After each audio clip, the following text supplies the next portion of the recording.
सपाट उठी सुती हरदम रोजे ओकर अगिया बुझावतानी हम कर चोए चोए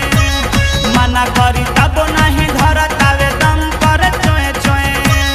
फेरी करावटिया तब बाजेला पलंग कर चोए चोए रोजे रे पलंग बोलावतावे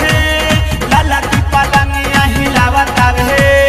रोजे रे पलंग बोलावतावे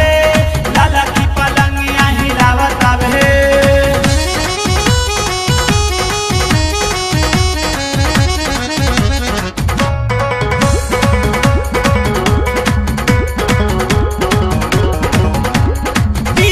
निकाल देला दम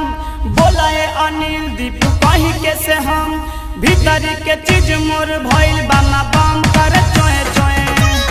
मना करी तब नहीं